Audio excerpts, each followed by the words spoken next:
Table or truth?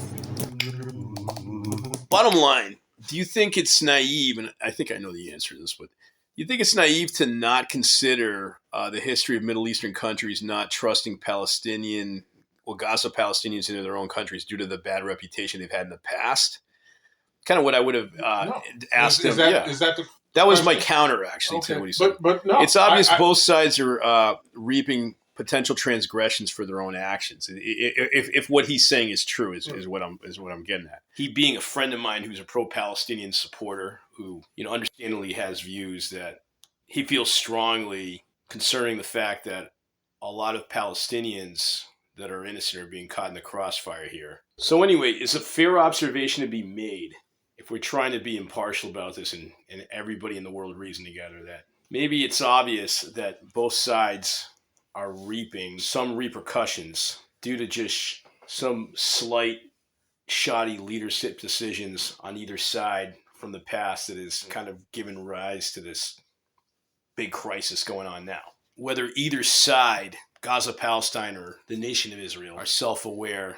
See, I'm just trying to point out to my friend and tell him I don't think the Gaza Palestinians, as a generalization of a population, are 100% immune to laws of cause and effect when a government like Hamas is elected in there, and over the course of a decade or so, when they got elected, nobody seemed to vehemently stop them. Again, we need more information on this to come out in the open. But I'm guessing, seeing how there's a lot of Palestinians in the Gaza Strip who are totally fine working within the districts of the Israeli sectors, and just having somewhat of a civil relationship in terms of business and transactions, they didn't really mind the status quo, as I mentioned before, of how things were going prior to October 7th.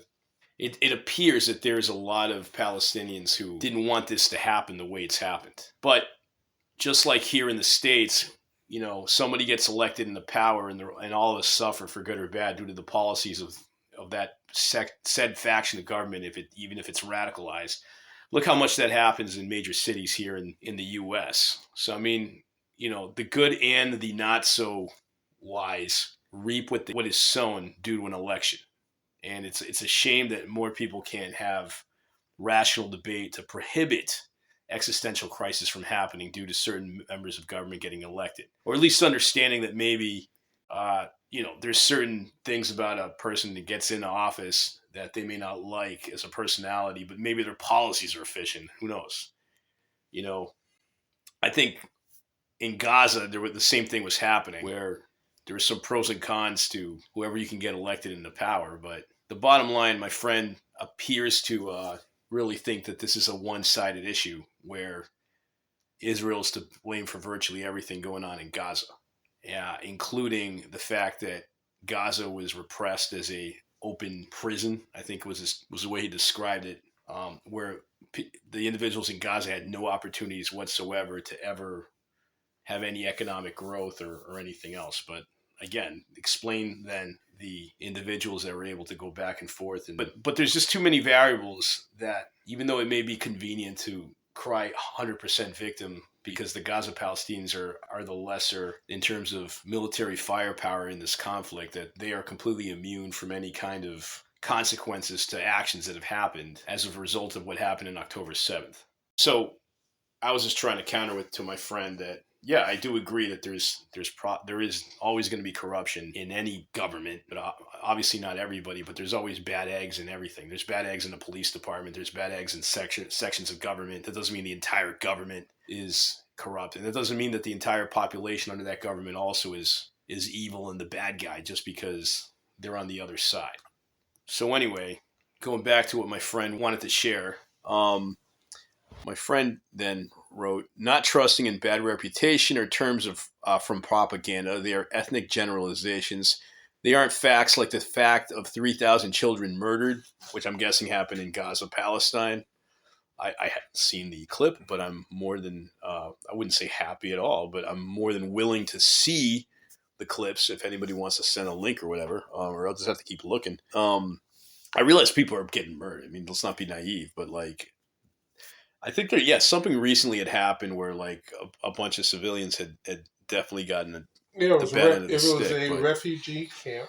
was it And up to 3,000 though, or am I thinking a no, different? Okay, no, all right. no. Well, if you look at the total, it could be. And again, where the numbers coming from? They are coming from Hamas. So he And so also I'm not saying that the numbers could be right. And but again, there's no separation in those numbers of Hamas fighters who've been killed versus Palestinian civilians. So according to my colleague, the claim is that the entire world outside of the U.S., or at least the sympathizers for Israel, see this as apartheid, and I guess this is ignoring every counter observation we're bringing up here. I still have not heard enough people make concessions for these gaping holes of like, well, how do you make sense of that? But okay. My friend goes on to then say this crisis going on in the Middle East is in fact ethnic genocide funded by the U.S., continuing its long history of such. Can't really vouch for that. You know me, I like to look into conspiracy theories. Yeah, I don't know, man. I think that one's going a little too far, but I wrote, if I may. Well, before you get to your writings, may I respond? By all means. One, it's not genocide. That's ridiculous. Number two, it's not the United States. The United States did not start this war. All the United States is doing is what we've always done. We're supporting Israel. I think the claim for that, to be fair, is coming from the big question mark of how the hell was Hamas allowed to cross the border so easily. And a lot of people do think there might have been an inside job there. Not the United States, but the deep state within the United States. The ones tied with like the military-industrial complex. My buddy here. I was just saying. Let me explore this by all means quickly. Go ahead. With the deep state, the industrial weapons complex, or however we term them. Oh, this is going to be good. So let's hear they got Israel to take their eye off the ball, in Western Israel, just so Hamas could come across the border, kills 1,700 civilians. Where's my tinfoil hat? Snatch 250 hostages, bring them back, so that Israel will have to buy weapons from the United States. I think the claim is more that it seems like the U.S. has been wanting to somehow economically, not the U.S. people, but like certain individuals in the U.S. Government or connected to the military-industrial complex. What's the name of the Republican candidate, the female candidate that, for her name, Nikki Haley? Oh yeah, Nikki Haley, who was the chaps like governor of okay, where some individuals are more warmongering that somehow, and there is relevance to how that could kickstart partially an entire U.S. economy, but not in a way that people really want to exist under. It's just the fact that a war could create new jobs because now you're making planes or whatever else. Is President Biden part of the deep state with the? That's the question. I don't think Biden has the intuition to be able to surf through this like a Emperor Palpatine did in Star Wars. I don't see the Biden administration, playing both sides of this. I think at the end of the day, if I'm going to go conspiracy theorist here, just try to at least attempt to speak on behalf of my friend here. I would make and again, this is with a grain of salt. Look at that look in your eyes. Listen, I'm just trying to create peace here, right? By allowing my conspiracy theorists. No, you can roll it out. I shoot it down, If you can shoot it down, by all means, and if the audience can shoot it down, they're more than welcome to too. Just write something, damn it, like whatever. But anyway, I think the bottom line is that there's military-industrial complex. They're so diabolical that they got Iran to give Hamas all they needed. Hamas months, maybe a year of planning in order to do this. If you can manufacture a crisis to create profits for somewhere down the line and play the house on both ends, and you either sell crappy equipment to kingdoms in the Middle East, or you just boost your own economic military-industrial complex like the traditional way and build more supersonic high tech because you're in a war And now that you're in a war, you have the excuse to get funding to build new cool gadgets that are military-industrial complex related. I mean, that doesn't seem like a stretch. If you're somebody who's actually trying to make crap tons of money, then you find you know by logic, and you have the ability to manipulate the chessboard of the actual like world order of like politics. If you're really sinister enough, then yeah, you in theory could do this. I'm not saying there's somebody out there besides maybe George Soros who is manipulating the chessboard in such a way to create a desired effect for their own nefarious purposes. But I don't think it escapes. I don't think it's such an insane idea at the end of the day. I mean, look at the whole freaking big pharma crap that happened due to COVID, and like the amount of. In fact, that's going to be another point that I want to bring up, but not just yet. All right, before you take us beyond the moon. What's your next point? We need to get back on topic. All right. Well, my next point. Okay. I was telling my friend. All right, you can't handle. Come on, man. We're adults here. Come on. They manipulated Iran. No matter how offensive, Hamas, no matter how absurd, manipulated. No matter how bizarre the ideas that are being passed here. They had to get him reelected after he was tossed because of corruption. He's still in the corruption. Who are we talking about? Netanyahu. Okay.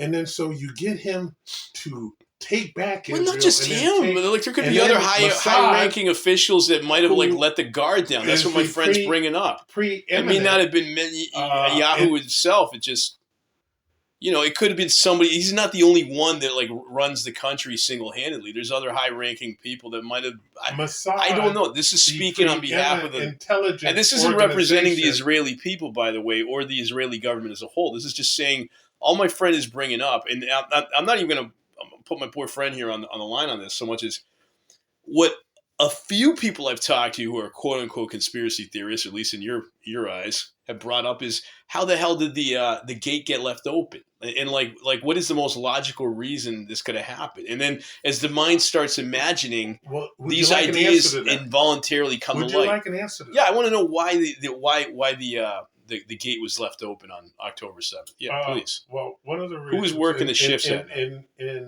my belief. But is this your belief? I want the facts. The fact.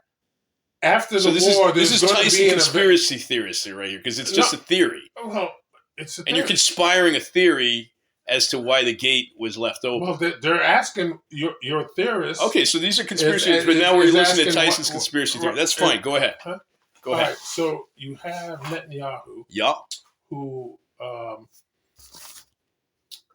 came back into power, even though he's under some charges of corruption, right? When he previously taken, and then his goal is to go in and change the judicial branch and make them ineffective in order to knock out these charges, right? So executive and at the same time, powers. Right? So you're taking your eye off the ball.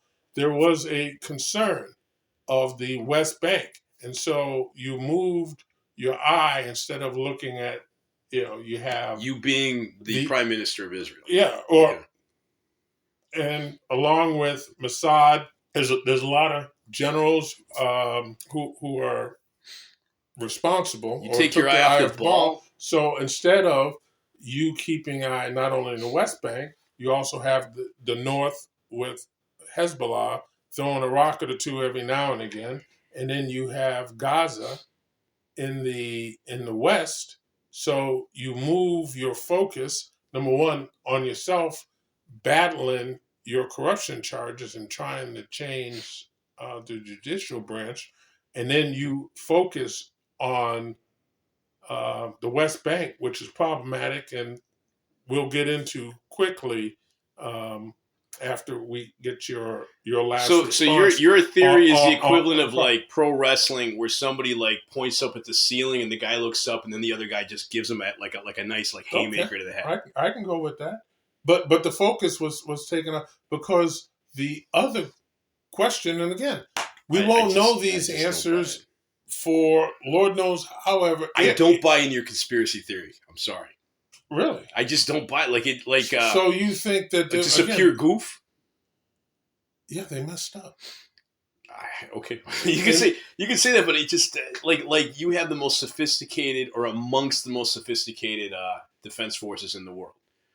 The Iron Dome is like the seventh, the 13th wonder of the modern world, right? And this, like with all that surveillance, and you don't forget Mossad. Mossad, again, the preeminent intelligence organization, known to be one of the top three in the world. Had a bad day, and then Hamas just happened to like roll the dice and went, "Hey, yo, check it out!" And then boom. The other thing that was recently released was that they stopped listening to radio traffic in Gaza. What a coincidence! Why would you do that?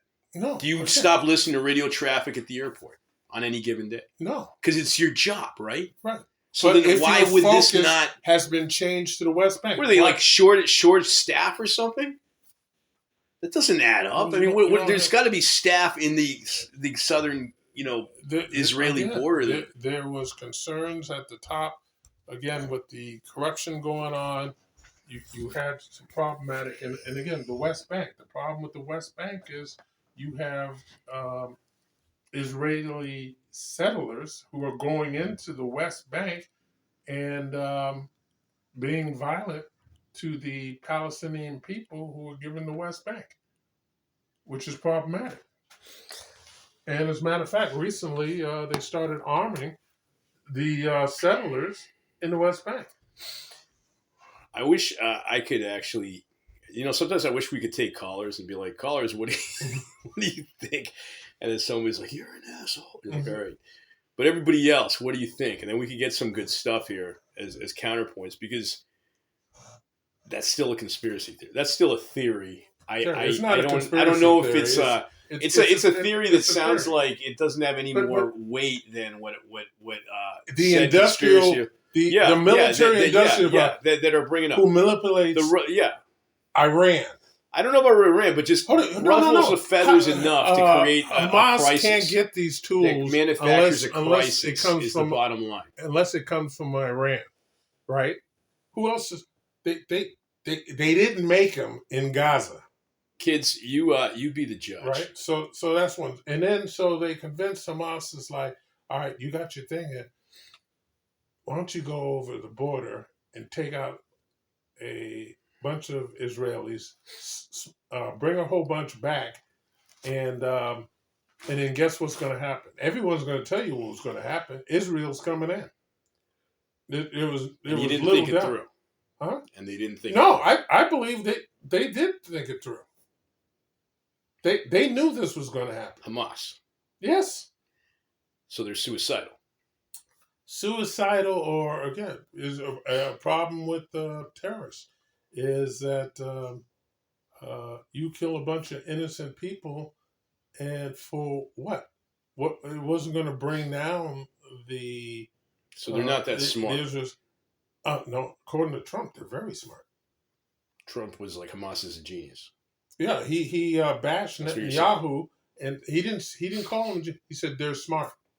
He said, well, I guess they're savvy enough to do logistics in terms of getting through the Israeli border, but I wouldn't call them genius from a wisdom point of view, because they obviously signed their own death warrant at that point, as far as we can tell.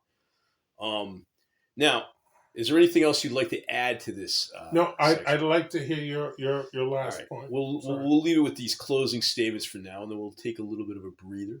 A break. Where's your last point? Okay. Wait, sorry. All right. Point. So here's a folks, ladies and gentlemen, and children of all ages. I'd like to throw out the meditations of what we might have observed today, for what it's worth. All right. The fact that the Palestinians in Gaza have had unfortunately a bad reputation, even in the Middle East, for basically doing not necessarily the best PR to their Middle Eastern neighbors in the past, as we discussed throughout the show, or if you want to check out that link from the beginning of the show, right? And that's why Middle Eastern countries apparently don't want to admit them in to their said territories as sanctuary. Palestine, as a nation/territory, has to take accountability for that and continuously voting gangster organizations into their government. Folks, do you agree with that statement? Just a food for thought. Let's not say it's right or wrong, yay or nay. What do you guys think? And yet at the same time, to try to be not totally partial, let's consider the points made by like for instance my friend here, okay, who's more pro-Palestinian. Should the Israeli government could they have done a better job following the principles of their own God mandate, where they claim to follow, concerning treatment of their neighbors and the oppressed? Could they have done a better job in the last like 30, 40 years to, I don't know, be more good Samaritan, I guess, towards the Gaza Palestinians, who apparently, according to a lot of people in the world, were systematically oppressed? Again, it's what do you guys think out there who's listening to this? I mean, that's just putting it out there. And your friend. Yeah, what about? And unless I missed it, Uh-huh. what did he say Israel's response to October 7th should have been? Again, there's people who can throw grenades all over. What's your solution? What's the alternative? I didn't hear that. Well, you just said Israel can carry guns and Palestinians get shot for holding rocks. What solution is that? Israel has the power to imprison any Palestinian they want, but Palestinians take some Israelis hostage and the world is supposed to stop. Israel has planes dropping bombs on people, trying to pull children out of rubble. Well, the thing is again, there's no both sides are guilty here. He says this is apartheid. He blows up his own argument by a statement. It's like, let's see, Israelis take prisoners while Hamas takes hostages. Well, I can't. Hey, listen. If anybody's listening, what do you guys think? That's a fair. Good, respectful debate, right? Yeah. Is it okay? Let me add some more just closing considerations. Is it naive to pretend there's no reaping what's sown principle here to the Gaza Palestinians as a whole, even if there's innocent Palestinians caught in the crossfire? And just because, according to what I'm reading here, just because it's popular to generalize everything as a one-sided affair, seeing the Palestinians as victims, both territories have innocent victims, plain and simple. And again, trying to take into the account the grievances made by pro-Palestinian supporters. Does Israel have any responsibility to try to improve their PR better? Is there a way to make their PR better, if all else, because this may cause more individuals to become anti-Semitic around the world who assume that, let me see if I can phrase this the right way. Any patriot Jewish person who's obviously and completely justifiably defending their homeland, even if just verbally on the streets anywhere, now they're being demonized as the sole cause of this crisis, according to maybe some extremist Palestinian pro-supporters out there on planet Earth. Does that make sense?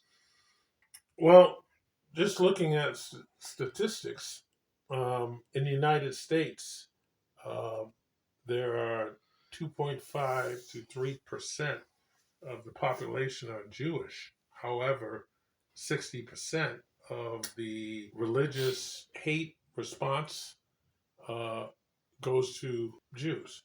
And this was before October 7th. Right. Now we see, even on college campuses, we see anti-Semitic vitriol. And so was this all there? Let's just say we're trying to tap into the idea of pro-Palestinian mindset supporting, right? That if Israel does not continue, if not already, do a very careful PR campaign as to how they go through the Gaza Strip and try to show a very impartial and fair campaign where they're not just trying to take over the Gaza Strip. And I guess history will show that. In other words, if they mess with their PR right now, the concern is that then anti-Semitism will just rise up. So like Israel may be doing a disservice, like the country, I guess, or the campaign, if they go in as a barbaric force, as some of my colleagues claim that are pro-Palestine. They just assume that's what they're doing. And I'm just like, I don't think that that's intentional. I don't believe that the Israeli army wouldn't even if that was true, I don't see how like anybody would see that's a good idea PR wise. Like it's like if what they're saying is true, that this is all an excuse for them to just take back the entire strip right? At the end of the day, I don't see how they would actually see that as a good PR move, like on the world stage. I could be wrong, but I'm defending Israel on this. Like, I think their motives are basically this shit shouldn't have happened. No, And at the end, their motive is simple. and it's like we will Hamas needs yeah, to go. and they're not intentionally trying to like kill any innocent Palestinians and stuff. And so it's a very complicated thing. And I know everybody, whenever something complicated happens, people are like, we need to have a discussion. Well, We're having one. But the thing is that what cracks me up is, we are familiar with Russians sending rockets into Ukraine and hitting hospitals, schools, non-military targets, which are established, which means they are punishing civilians. Right. And you didn't hear boo out of any of these people. Any of these people who are protesting for the Palestinians. Nothing. Yeah. Nothing. You didn't hear the word genocide. Yeah. Right? Yep. And again, Russia You're was talking about targeting the Ukraine campaign. Russia was targeting civilian targets. When you talk, because this isn't, I can't remember the small group that hit the hospital parking lot, but this isn't a misfired missile, that was aimed at a military target. They have targeted civilian targets. They being the Russians, sorry. Okay. And you didn't see protests around just the world. Now so you're saying just now, as a coincidence, you're seeing protests for the same sort of it's not a physics that have taken place even recently in the past in our world history. It's not a coincidence. Again, what? Well, no, I'm saying that like in a way, like almost Tucker Carlsoning the question, if you will. All right. All right. So what do you think of this? This kind of sort of sticking to what could be not all the information on either end has a very dangerous effect on humanity. And here's the observation. Maybe not for the average person who's thinking, from an academic or intellectual point of view, but every low, easily manipulated radical, I will say, who sticks to a half-truth, and let's be fair, on any side of an issue, that ends up getting them to the point of wanting to genocide an entire people on the other side. And maybe that demographic is partially the culprit here for inducing this kind of never-ending strife in history all over again, over and over and over. No matter what, if it's not this, in a few years it'll be some other part of the world where individuals just feel emotionally charged about an idea, but they're not sticking to the entire spectrum of truth. So they're only following a half-truth that makes them feel good or just makes them, chase a particular political side, but not understanding multiple sides of reality. So then, of course, they're the perfect candidate for then becoming a foot soldier, proverbially speaking, to some new movement. But the danger is that this will never end if we don't understand human consciousness and how our own psychology tends to work as a species, because it's in our nature to always want to pick a team. But our team may not be 100% right all the time. We need to see things from a higher spectrum of absolute truth.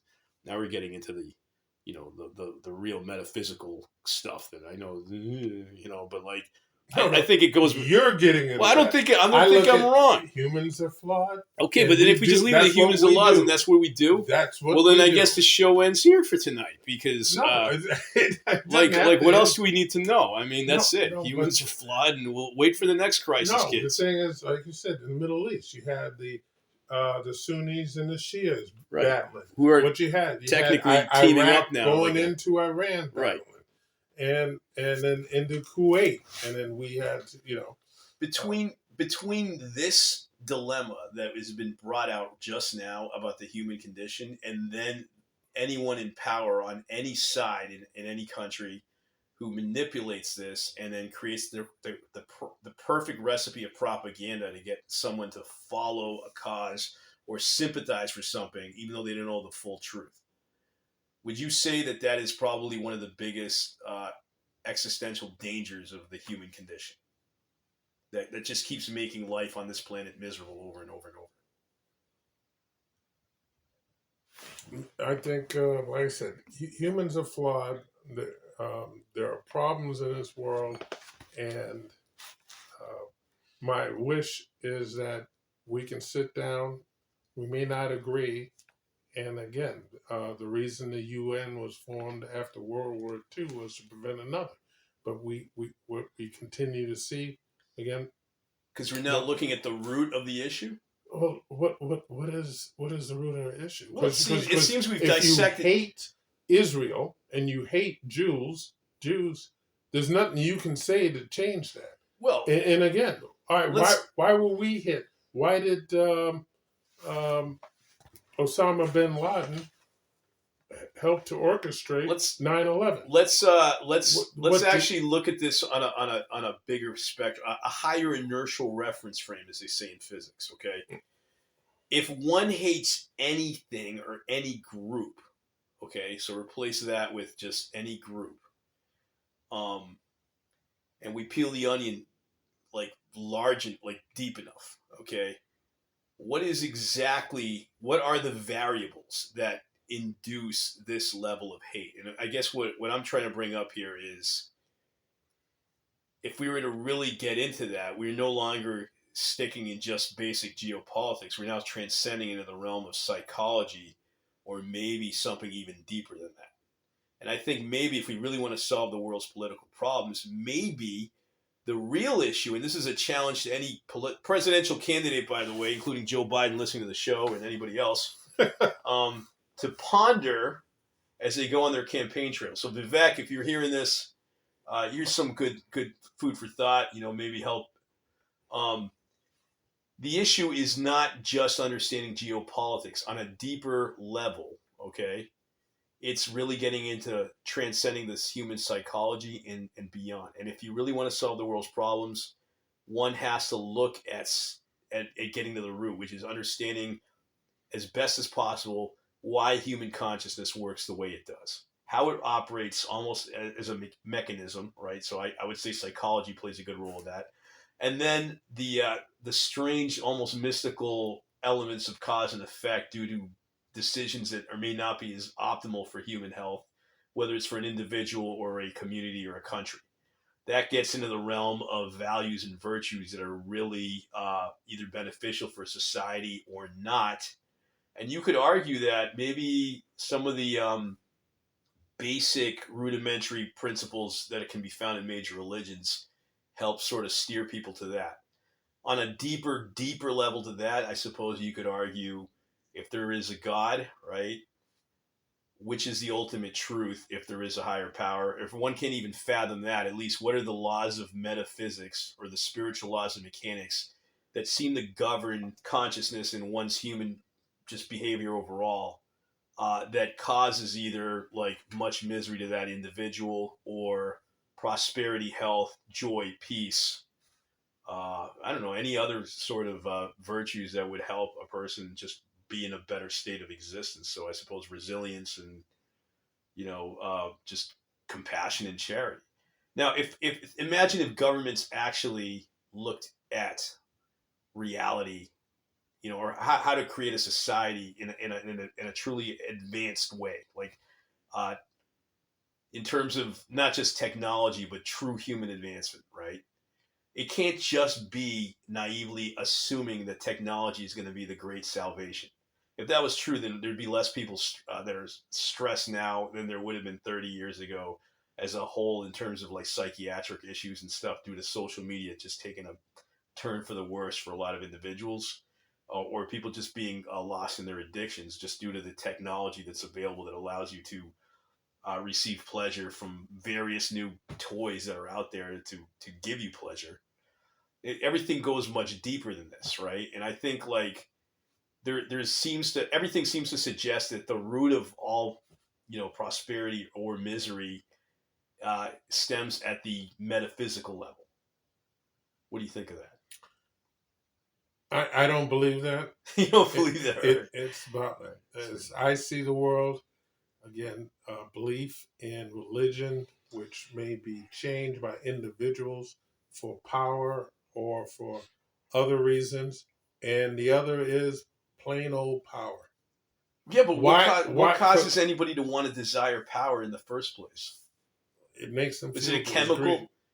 like a dopamine chemical. Well, yeah, but Makes- then like what motivates an individual, despite the fact, like what motivates somebody who you think is educated that could be the next like dictator of a country and has studied enough history and gone, you know what, if I become a tyrant to these people that I'm supposedly supposed to be a good steward towards, and I exploit them and run them to the ground for a few years, as an educated person, because I like to think, if I'm somebody like that, I like to think that I'm educated and I'm obviously intelligent enough to be able to predict the future just due to the game theory of cause and effect. If I do that to people long enough, they're going to turn against me and hate me and probably even kill me and my family. So therefore, that can't be the answer in the long run. It just can't. Unless I enjoy living life short and sweet and hating the fact or ignoring the fact that my legacy will be cursed for the rest of generations to come historically, because I will be an individual that people will shake their fists at. Yeah, a lot of people, they believe their own writings. Saddam Hussein, for instance. So they're so addicted to their immersion of power or pleasure or everything or success I do, at the I expense get away of with. others. Everything I do for my pleasure doesn't matter. So you're suggesting people don't have the foresight to see things from such a sphericity that could actually give them a higher sense of health and wellness. In group violence. If you take a lot of those individuals or people in the group and separate them individuals, guess what? They wouldn't say boo to anybody, even though they may have an advantage. If you like our aims to bring about peace and prosperity to the human race by having this channel as a template on how to do civil discussion, hit a like and subscribe, and share the channel.